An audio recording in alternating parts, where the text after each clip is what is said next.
Just so good.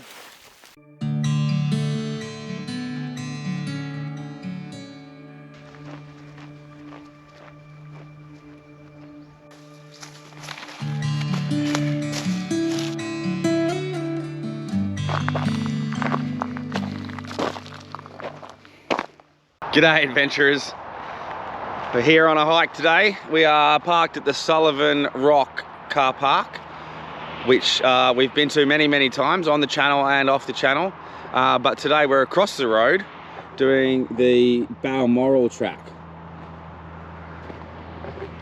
Well, part of it anyway. I'm going to do the 8 kilometers to the old prisoner of war camp and back. So it'll be about 16 Ks, which is a relatively easy hike. I'm not sure how many hills or anything. I've never done this. I've driven up the first little bit because you can get the car up, but yeah, should be fun. I've not seen or been to this prisoner of war camp before. I haven't even seen it on a video, so I'm not sure what to expect. But I'll get a little bit of information for you and I'll let you know shortly. Let's go.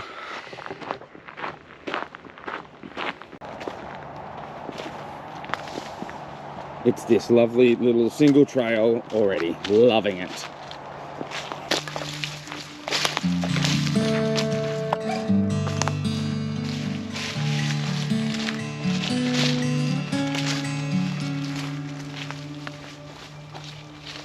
This is obviously not walked very often. There's lots of leaves over what looks like the track.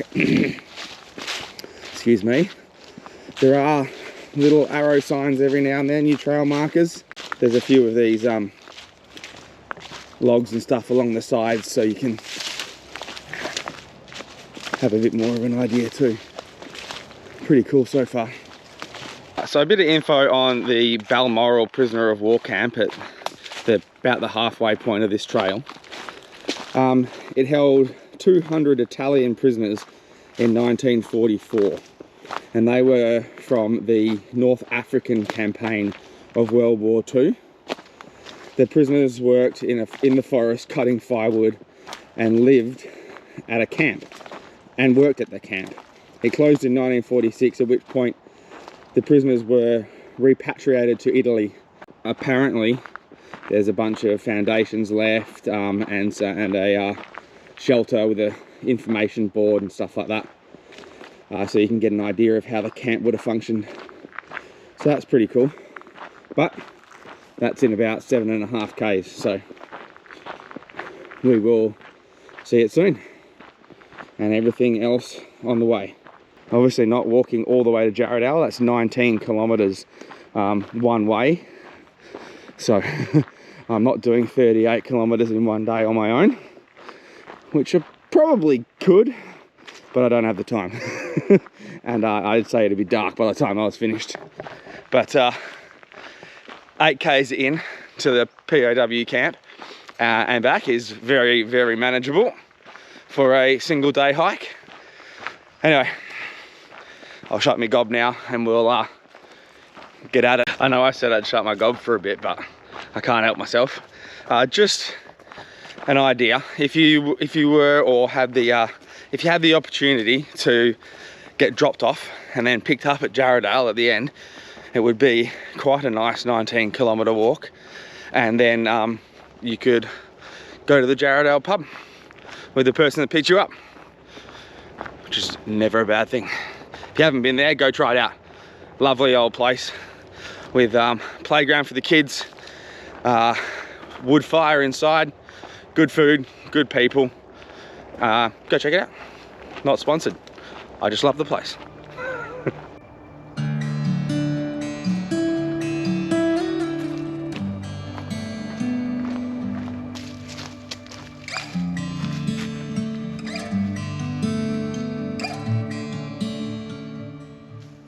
From dirt and gravel to bright white sand. It literally changed in the matter of like meters. It was instant almost. The change of scenery and stuff is quite spectacular. Not that I'm one to get excited about trees or change of like fauna and flora and ground. Nah, not me. Never.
I know that I'm only a little bit away from my car, but if I'd been out here for a couple of days or whatever, I was running out of water and I was still a long way from where I could get more water, this would be perfect. It's late summer. It's not even summer anymore. It's bloody April. You've seen me on the channel with my Lifestraw before. I've got a video about my water purification processes. I'll put a link up somewhere. Don't know where, probably not where I'm pointing. But yeah, you get your Lifestraw out, you can drink straight out of that little puddle. And I would personally probably start, if I found that and I was not far off running out of water, I would drink some of that before I ran out of my good water. I've got 2 litres in my bag today, and I would, if I was running out, I'd drink that first, because then I've got my good water to walk back to the car, depending on how far that was.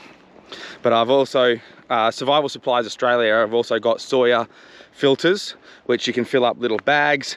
I often carry them on my hikes. I'm not today. Longer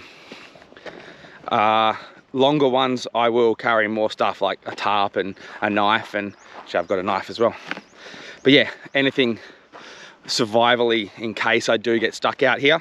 I know the chance is very low, but I like to be prepared.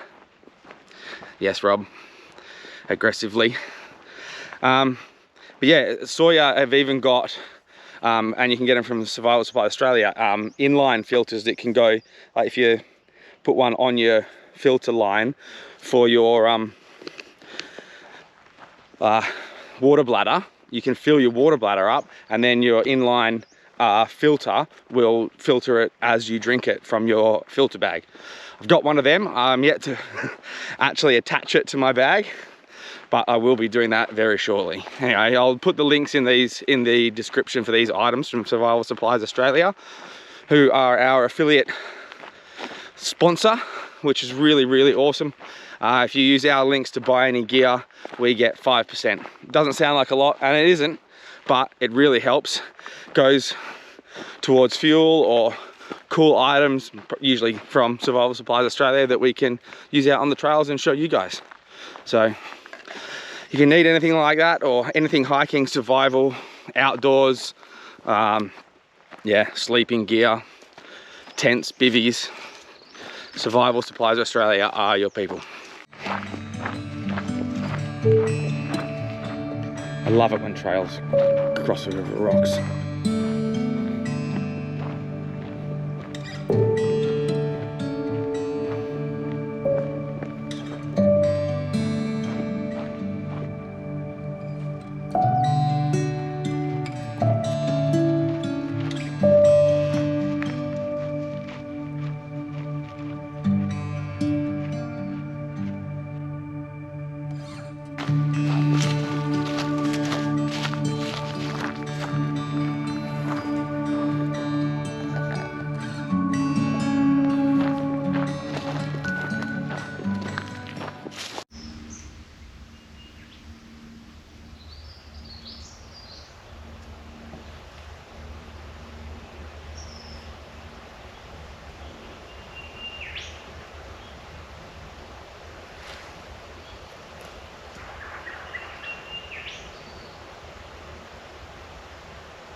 You've just got to stop and listen sometimes, because especially on these leafy trails you can't hear a lot. So I stopped then because I heard a kangaroo, but there's, well, maybe 5 or 6 different types of birds that I could hear just standing there for 10 or 15 seconds.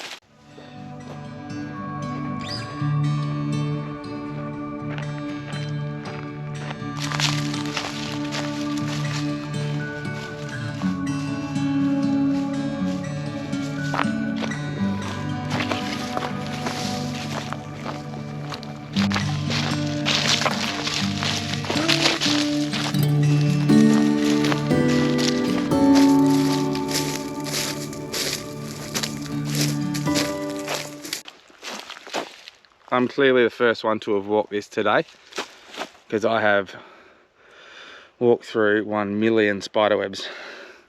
There are also 1 million of these acacia laciocarpers, which are spiky as hell, and I'm battling them and the spiderwebs at the moment, but they are beautiful when they're in flower. I'm still fighting these bloody spiderwebs. I'll chuck a photo of an acacia laciocarpa on the screen right now.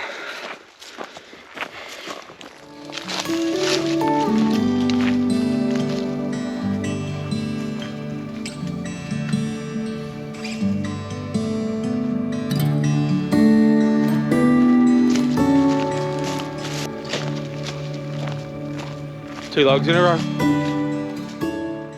But I missed this turn off, so that's okay.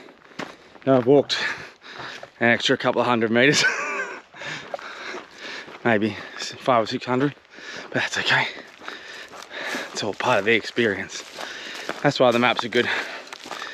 Download them, then whether you're in the signal or not in signal, you can't get lost. And if you do, you know where to go back to if you don't check all trails for a while. Found a beetle on a tree. No idea what it is. Looks like a stink bug or crusader beetle or something like that. No idea. Just saw it and thought it was cool. No surprises there.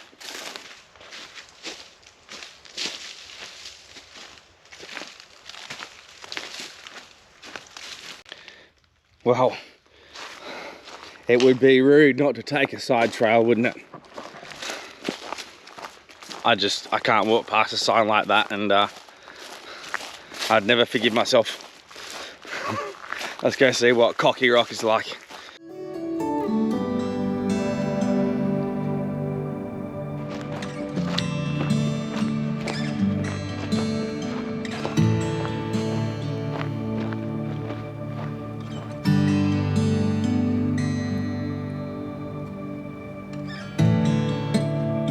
Well, I found myself a seat, and it's as good a place as any to take a break. I think we've done about 5 or 6 Ks in so far.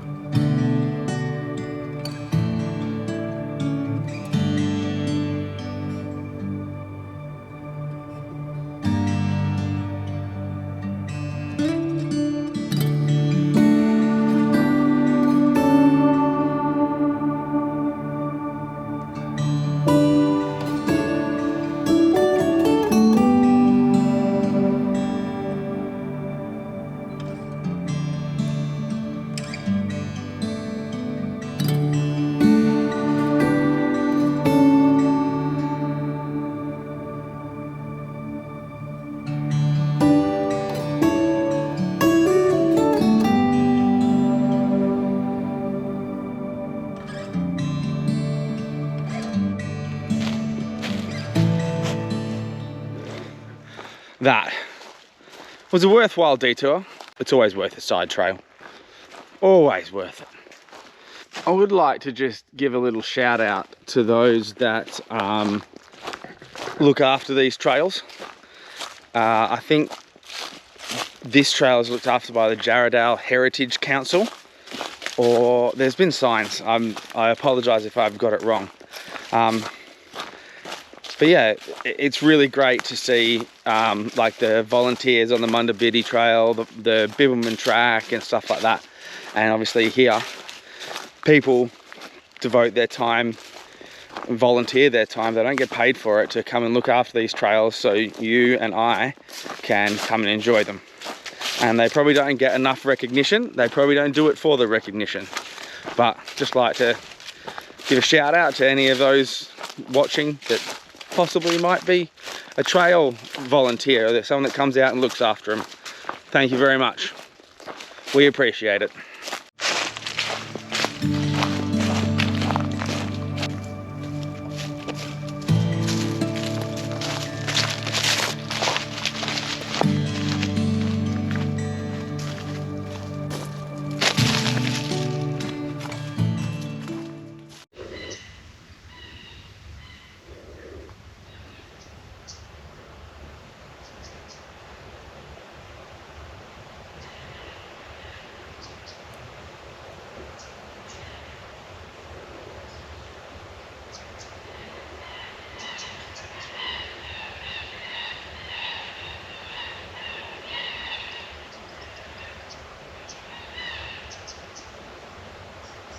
Some black cockatoos that way. There's something cheeping and something whistling over that way.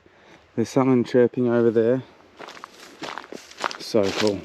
There's a native Christmas tree there, a Nutsia floribunda. They are so cool. They have these incredible bright orange flowers through November and December. Sometimes a bit of January as well. Very, very cool tree. Go Google them. In fact, I'll chuck a picture of one up in flower now, like I did earlier with the acacia. Very, very cool. Hopefully you guys like them as much as I do. Here's another one. And another one. And another one. Okay, there's a few. Jarrahdale Heritage Society, not council, who look after it.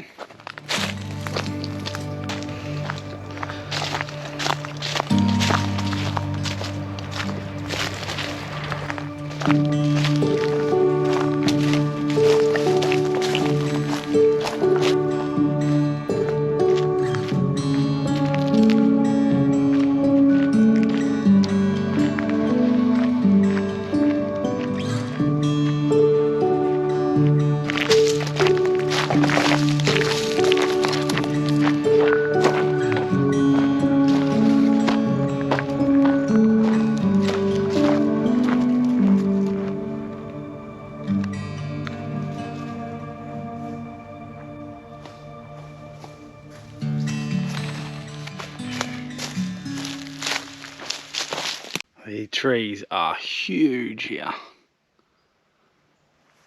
40, 50 foot, not bigger. There's some signs up ahead, so I think we are here. This one will probably say Balmoral Trail. We're just about at the prisoner of war camp. This location was also home to Jarrahdale's mill number 3. Which was also known as the 39th because it's right near 39 Mile Brook, which we've just been walking along. But yeah, obviously that was in 1890. So that was, what's the math? Do the maths. 54 years before there was the prisoner of war camp here in 1944. In 1890 there was also a rail that transported the milled timber from here into Jarrahdale.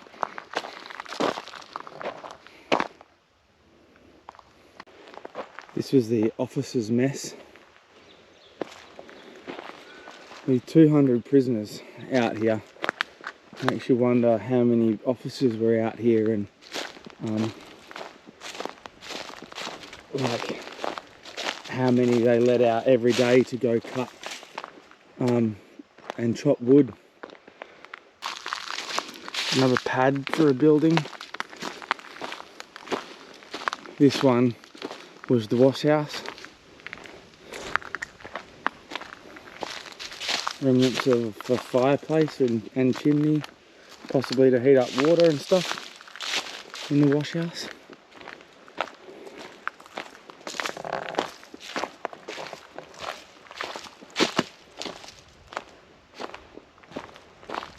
This is the powerhouse. So they sort of had, I don't know how they would have worked it. Interesting foundations though. Very, very cool. I guess they had some machines bolted to the tops of them. They've got little signs all around telling you what each little building was.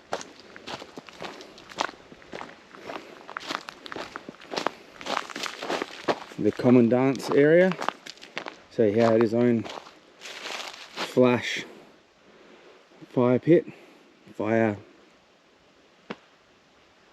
place. Good, Brett. This is a really cool little area. You can also drive out here along Miller's Log Road. You don't have to walk the whole way like I did, but well, where's the fun in that? Grease trap.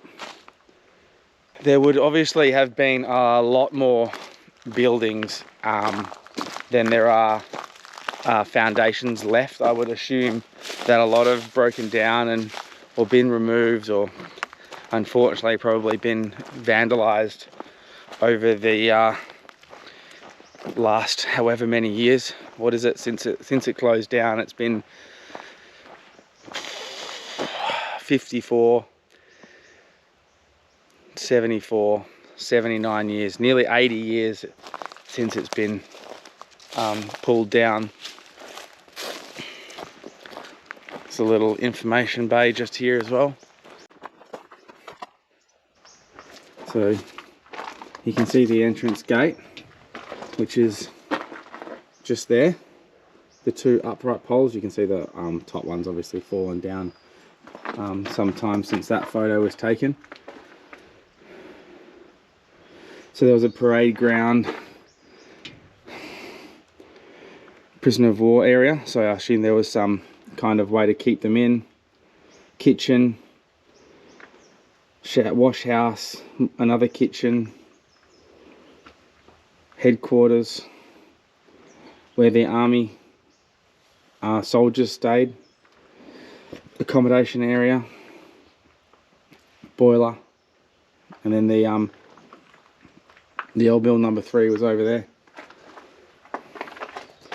That's a picture of what it might have looked like. Prisoners worked a full 8-hour day cutting firewood for Perth area. Foresters from Jarrahdale supervised their work, so local residents. But prisoners didn't work for neighbouring farms, as the POWs from this camp turned out to be troublemakers, malingerers or escapees. So that's why it was so remote and strict, with such discipline from the military, catering for the prisoners that had been a bit of trouble. So these guys here, the prisoners at this camp, were troublemakers. They were housed in dormitories on stumps. There's no trace of them today. Fireplaces, drains and concrete bases of the engine housing, kitchens and wash houses are all still here, which I just showed you briefly. I apologise. The officers' mess and the commandant's accommodation is thought to have been located where the ruined fireplace still stands, which is that really big one, by the double row of pine trees. It was closed in April 1946, and some of the prisoners wanted to stay in Australia, but the rules of war were that they were not allowed to stay in Australia. So they were returned to Italy.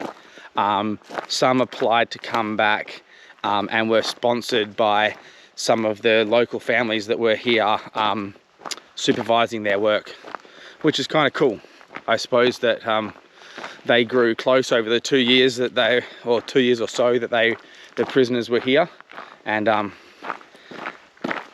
guess in war times back then, you were told you had to go to war. It wasn't like you chose to, you were just doing as you're told. And I guess not all of them were bad guys. So these, I don't know if anyone's seen them before, these things, these markings on the tree, they used to cut the bark back, carve out the numbers and letters, and then paint them.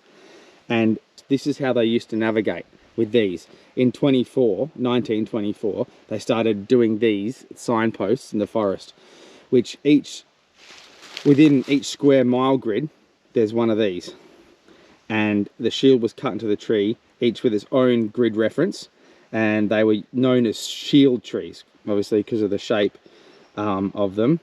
And your location could be pinpointed using the reference numbers on the tree, and used a map with this grid squares on it, which is pretty cool. And that tree has been there for a very long time, from clearly 1924 or before, which makes that tree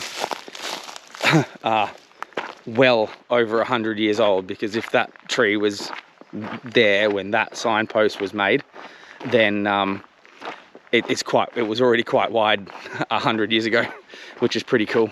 I am going to head back to the car now, but I won't film much probably because it's all the same stuff you've already seen. So I'll see you next time on our next video. Please jump onto our socials. Always reminders of when our next video is coming up and such. And then we also have a podcast on Spotify and Patreon if you want to jump on and see some of our bloopers or the running back to camera videos, and just really anything that doesn't make it onto these main YouTube videos. Yeah, there's a free section. You don't have to pay for most of our stuff.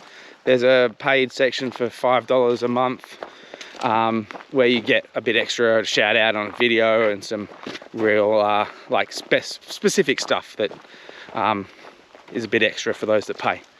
But yeah, thank you very much for joining us, and unless I see anything cool on the way back, we'll see you next time. Thanks, adventurers. Bye.